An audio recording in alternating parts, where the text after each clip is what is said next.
Oke, berarti Mas Anggoro menyampaikan bahwa ini masih dinamis ya angkanya ya, bisa saja menyentuh 50%, bisa saja nanti turun dari jejak pendapat sejauh ini. Oke, saya mau ke Mas Hanta. Mas Hanta, temuan dari Mas Hanta apakah demikian juga bahwa angka psikologis dari sejumlah jejak pendapat ini masih dinamis, bisa saja nanti menembus angka psikologis 50%, bisa saja nanti turun?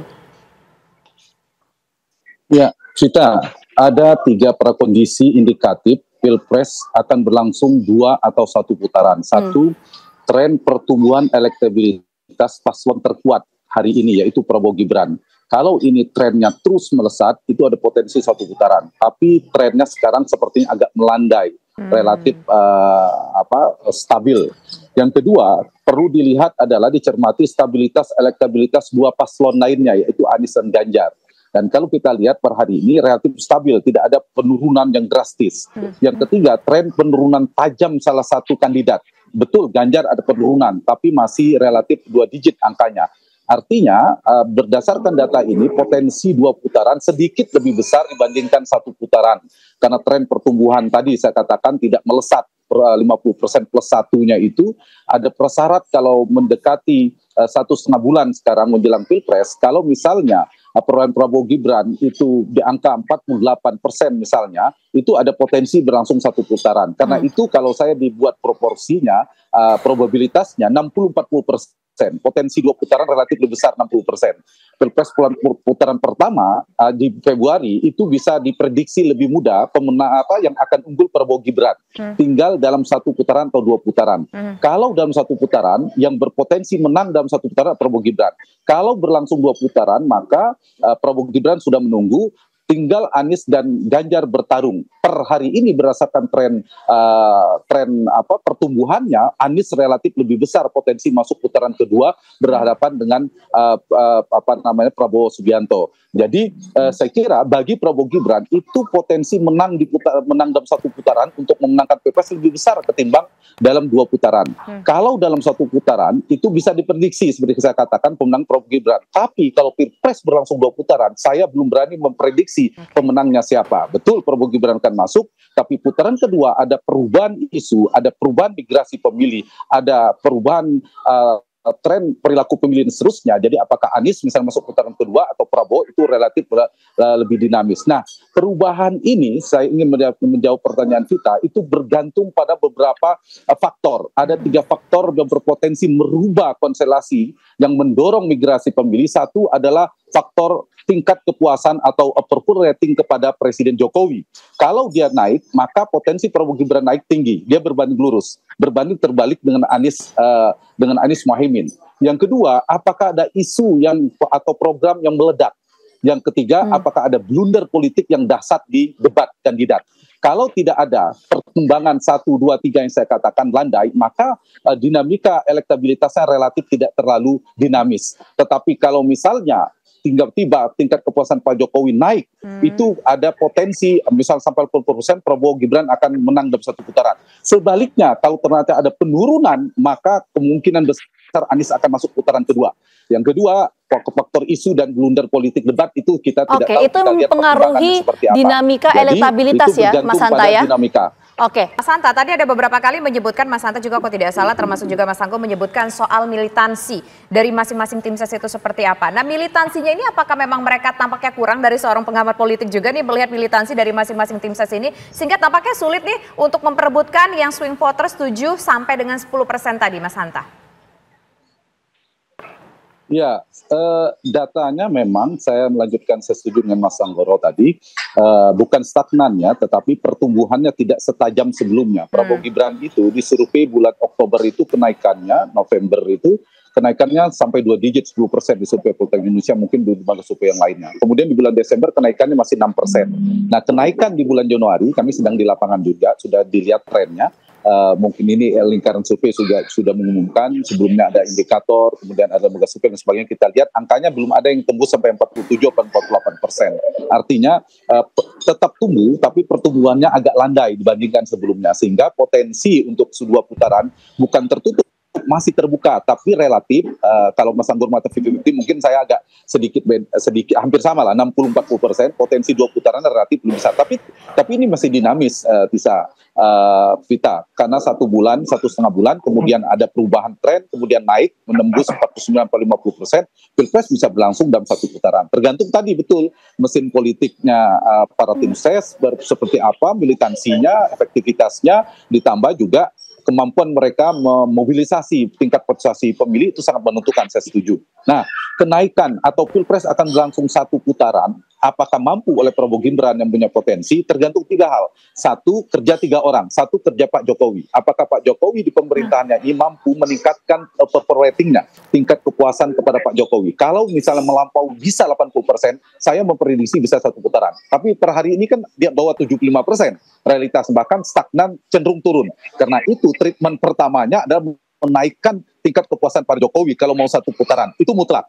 Karena itu hubungannya berbanding lurus. Yang kedua adalah dari pekerja Pak Prabowo, kemampuan Pak Prabowo mempertahankan basisnya agar tidak hijrah ke Anies Baswedan. Itu juga harus dipertahankan, seperti di Jawa Barat, di Banten, kemudian di Sumatera. Ini bergantung pada kerja Pak Prabowo. Kalau misalnya Prabowo tidak berhasil, ada migrasi ke Anies, ini juga sulit dalam 1 putaran. Yang ketiga, ini kerja Gibran. Bagaimana Gibran mengkonsolidasi basis-basis Pak Jokowi di Jawa Tengah, di Jawa Timur, dan sebagainya, itu menggeser, memigrasi kelanjutan dari Ganjar bergeser ke Prabowo Gibran. Ini kan terus bergeser. Nah, apakah itu bisa berlanjut dengan cepat? Nah, kalau itu dilakukan 3 orang ini bisa melakukan kerja secara efektif, treatment strategi yang tepat, saya memprediksi masih terbuka besar untuk 1 putaran.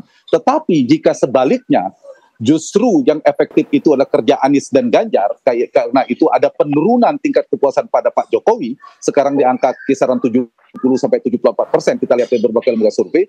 Kemudian misalnya Anies justru bisa merebut basis Prabowo, ditambah Ganjar dengan strategi barunya bisa menggeser kembali pemilih Jokowi kepada dirinya, maka potensi 2 putaran semakin besar. Nah, ini yang tergantung pada 2 hal, 3 faktor masing-masing ini, apakah kerja Prabowo Gibran dan Pak Jokowi yang bekerja efektif dengan mesin politiknya, atau timnya Ganjar kolaborasi dengan Anies, tanda petik, itu yang lebih efektif. Bergantung pada hal Mas itu, Hanta, Pilpres akan berlangsung 1 atau 2 putaran. Iya, artinya nih saat ini semuanya masih dinamis lah ya, angkanya bisa saja nanti menembus psikologis 50%, bisa juga turun, itu masih dinamis. Tapi tadi saya ingin menggali lagi. Saya mengatakan sangat mungkin.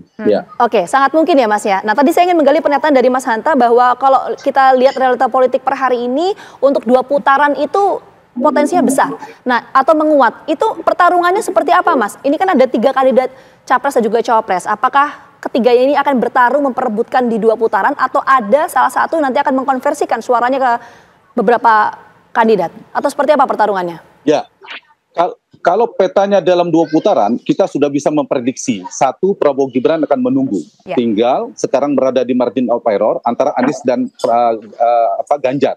Tapi berdasarkan tren survei per hari ini, misalnya dari Mas Anggoro tadi, poltreking juga, trennya itu Anies. Jadi potensi Anies relatif lebih besar ketimbang Ganjar yang akan berhadapan dengan Prabowo Gibran di putaran kedua. Nah, bagi Prabowo Gibran, kalau bisa memenangkan Pilpres dalam 1 putaran, itu lebih aman ketimbang dalam 2 putaran. Karena dalam 2 putaran, seperti Vita tanyakan tadi, itu dinamikanya akan berubah lagi.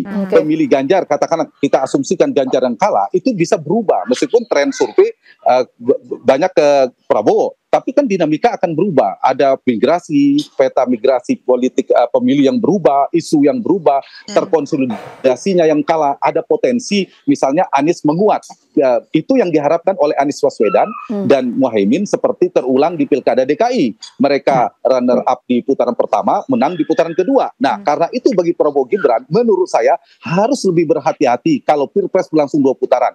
Lebih aman kalau Pilpres berlangsung dalam 1 putaran. Nah, inilah kira-kira Prabowo Gibran lebih menyasar, membidik Pilpres dalam 1 putaran, karena khawatir di putaran kedua belum tentu bisa memenangkan lebih mudah. Bagi Anies merebut agar masuk putaran kedua. Kalau dia bisa masuk putaran kedua, bagi Anies Muhaimin itu punya potensi untuk memenangkan Pilpres. Paling tidak ada potensi. Seperti saya katakan, kalau Pilpres Februari kita bisa memprediksi lingkaran survei, poltreking, indikator itu bisa memprediksi. Yang unggul nomor 1, bukan pemenang ya, unggul nomor 1 Prabowo Gibran. Tapi kalau Pilpres 2 putaran, per hari ini data surveinya masih Prabowo Gibran. Tapi saya katakan karena masih Juni 2019 2024, bukan 1,5 bulan, tapi berlangsung 5,5 bulan lagi, dinamika politik mungkin saja terjadi, maka saya belum berani memprediksi pemenang di bulan Juni 2024 itu siapa? Apakah Prabowo atau lawannya? Anies atau Ganjar. Per hari ini Anies atau Prabowo yang menang di putaran kedua. Tapi kalau Pilpres hanya berlangsung 1 putaran, lebih mudah memprediksinya itu Prabowo Gibran yang akan memenangkan pertarungan Pilpres dalam 1 putaran. Kalau 2 putaran, kita masih menunggu perkembangan dinamika politik selanjutnya. Mas Hanta, ini kan sudah disampaikan formulanya kalau 2 putaran ya, tapi seberapa besar potensi nanti kalau terjadi 2 putaran, potensi dari pasangan Amin dan juga Ganjar Mahfud ini bergabung ketika 2 putaran nanti? Halo Mas Hanta, suaranya bisa di-unmute Mas Hanta? Ya, saya setuju tadi Mas Anggoro, poinnya Prabowo Gibran posisinya di spektrum politik dia berada di tengah. Itu yang menguntungkan. Sehingga kalau kita bikin berdasarkan data, kita asumsikan Prabowo Gibran, tapi ini tidak relevan, misalnya tidak lolos, itu 50-50, terbelah larinya ke Ganjar maupun ke Aniesnya sama persentasenya. Nah, yang menarik ini, kalau misalnya Prabowo Gibran kan sudah menunggu di putaran kedua. Kalau kita asumsikan Pilpres putaran kedua ini ya, Vita dan Tisa. Nah, kalau misalnya pemilih yang tidak lolos itu adalah Ganjar, memang lebih banyak ke Prabowo, yaitu sekitar 26%. Kalau berdasarkan data poltreking terakhir itu 26% ke Prabowo, hanya 9% yang ke Anies Baswedan, pemilih Ganjar. Tapi jangan lupa, yang masih ragu belum menentukan pilihan pemilih Ganjar itu jumlahnya 65% lebih kurang. Tinggi sekali. Nah, itu yang harus diantisipasi. Betul potensi Prabowo Gibran lebih besar, tapi kan masih 5,5 bulan, masih 6 bulan, masih setengah tahun, hampir setengah tahun. Itu yang mungkin harus dibaca potensinya berubah. Yang kedua, kalau diasumsikan misalnya kemudian Anies Baswedan yang tidak lolos, ini lebih banyak lagi ke Prabowo, sekitar 30 sekian persen larinya ke Prabowo, pemilih Anies, ke Ganjar itu hanya 10%. Artinya memang lebih banyak. Tapi jangan lupa, hampir 60% juga, 54%-nya berdasarkan data, itu belum menentukan pilihan.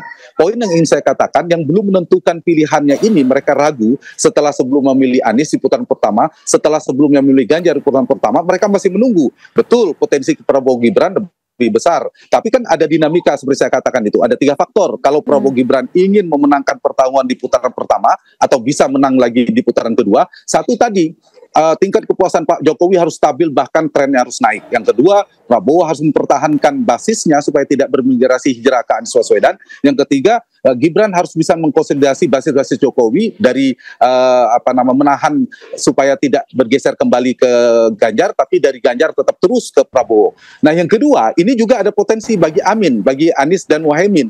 3 faktor juga kalau mereka bisa melakukan seperti tadi. Saya ingin menjawab pertanyaan tadi. Satu, kalau kemudian tren kemungkinan kepuasan kepada Jokowi ternyata turun, maka ini kabar baik bagi Anies, harus diantisipasi. Betul, saya setuju dengan Mas Anggoro, hari ini stabil, tapi kita tidak tahu 3-4 bulan ke depan. Kalau trennya turun, ada potensi bergeser. Yang kedua, kalau kemudian Anies berhasil mengambil basis misalnya Prabowo di beberapa basis Prabowo 2019, itu bergeser ke Anies, ada potensi juga buat Anies. Dan ketiga adalah misalnya ada konsolidasi elit, Ibu Mega sebagai kingmaker, sebagai timnya Ganjar misalnya, katakanlah berhadapan-hadapan dengan Pak Jokowi dan Prabowo, kemudian memutuskan menggiring basis masanya ke Anies Baswedan, melakukan koalisi baru, meskipun tidak semua otomatis ya di basis bawah, tapi itu ada potensi bagi Anies untuk membangun membangun kekuatan baru untuk berhadapan dengan Prabowo Gibran. Peta Pilpres 2 putaran kedua itu tidak bisa linear dengan putaran pertama. Poin saya, kalau Pilpres 1 putaran, saya memprediksi pemenangnya ada Prabowo Gibran. Tapi kalau Pilpres berlangsung dalam 2 putaran, misalnya Prabowo dan Anies berhadapan, pemenangnya masih 50-50. Tergantung dinamika politik yang berkembang. Karena itu Prabowo Gibran harus gaspol betul, dia harus memenangkan Pilpres dalam 1 putaran di putaran pertama ini supaya tidak lebih aman. Begitu juga Anies dan Ganjar harus gaspol juga untuk masuk di putaran kedua.